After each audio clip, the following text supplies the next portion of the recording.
एक गांव में एक गरीब किसान रहता था। वहां पर 2-3 साल से बारिश नहीं हुई थी, जिस वजह से वहां की सारी जमीन सूख चुकी थी। किसान बहुत दुखी था, क्योंकि वो अपने जमीन के ऊपर कोई फसल नहीं उगा पा रहा था। सर्दी का मौसम था। आज किसान पेड़ के नीचे आराम कर रहा था। तभी उसे वहां एक सांप नजर आया। वह सांप अपना फन फैलाए हुए बैठा था। किसान के मन में एक बात आई, ये सांप काफी सालों से यहाँ रहता है। इसे भी इस अकाल के समय में मेरी तरह खाना ढूंढने में परेशानी होगी। फिर गरीब किसान ने मन ही मन तय किया कि वो हर रोज सांप को एक कटोरी दूध पिलाएगा। अगले ही दिन किसान एक कटोरी में दूध ले आया और सांप के बिल के पास रखकर कहने लगा, हे नागराज, आपको मेरा प्रणाम। मैंने कभी ध्यान नहीं दिया कि आप भी यहीं रहते हैं।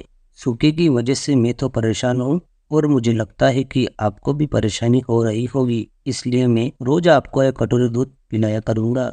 ये बोलकर किसान ने वो कटोरी वहीं छोड़ दी और वहां से चला।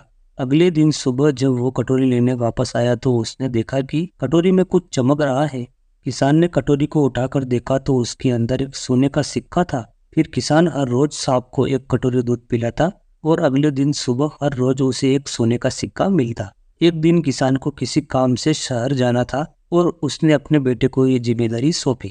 उसने अपने बेटे को कहा, बेटा, ध्यान से एक कटोरी दूध सांप के बिल के पास रख देना। और ये कहकर वो अपने काम के लिए शहर जाने लगा। किसान के बेटे ने अपने पिता के कहे अनुसार एक कटोरी दूध सांप के बिल के पास रख दी और वहां से चला गया। फिर अगली सुबह वो कटोरी लेने आया तो उसे भी सोने का सिक्का मिला। उसके बेटे ने सोचा, ये सांप तो बड़ा कंजूस है। जरूर उसके पास बहुत सारे सोने के सिक्के होंगे, लेकिन ये तो हर रोज मुझे एक ही सिक्का देता है। अगर मैं इसे मार दूं तो इसके सारे सोने के सिक्के ले सकता हूँ। यह कहकर फिर वो चला गया। अगली शाम जब लड़का दूध देने के लिए गया तो उसने सांप को देखते ही उस पर छड़ी से वार किया। मगर सांप भी सतर्क था। उसे छड़ी तो लगी, पर उसने किसान के बेटे को भी डस लिया। अरे बचाओ, मुझे सांप ने काट लिया।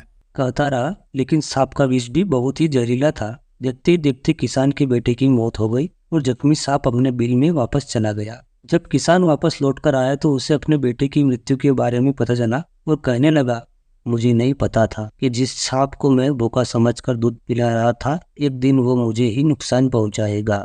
ये कहकर साथ ही वह बहुत दुखी और क्रोधित होकर सांप के बिल के पास उसे मारने पहुंचा।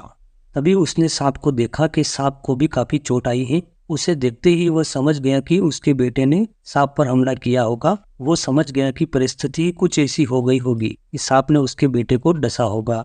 उसने हाथ जोड़कर सांप से माफी मांगी और सांप से अपने बेटे को वापस लाने के लिए कहा, ये नागराज, मेरे बेटे से जो भी गलती हुई है उसे माफ कर दीजिए और मेरे बेटे को फिर से जीवित कर दीजिए। थोड़ी देर बाद सांप अपने बिल में जाकर बाहर आया और उसने किसान को एक जड़ी बूटी दी।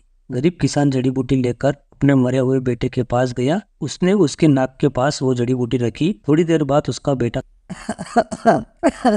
बेटा खांसता हुआ खड़ा हुआ। जिंदा होने के बाद किसान के बेटे को उसकी गलती का एहसास हुआ। वो अपने पिता के साथ सांप के बिल के पास गया और उससे हाथ जोड़कर माफी मांगी और बोला, हे नागराज, मुझे क्षमा कर दीजिए। अब मैं किसी भी पशु पक्षी या जानवर पर हमला नहीं करूंगा। मुझे क्षमादान दे। ऐसा बोलकर सांप से माफी मांगी। सांप ने भी खुश होकर अपना सिर हिलाया और वापस अपने बिल में चला गया। तो दोस्तों, इस कहानी से हमें दो सीख मिलती हैं। पहली ये कि लालच करना बुरी बात है। दूसरी ये कि हमें निर्दोष जीवों पर हमला नहीं करना चाहिए। हमें उन्हें बिल्कुल भी परेशान नहीं करना चाहिए। हमें उम्मीद है आपको ये कहानी जरूर पसंद आई होगी। ऐसी ही कहानी सुनने के लिए जुड़े रहिए हमसे। जल्दी ही मिलते हैं एक और नई कहानी के साथ। तब तक के लिए धन्यवाद। टाटा बाय बाय दोस्तों। जय हिंद, वंदे मातरम।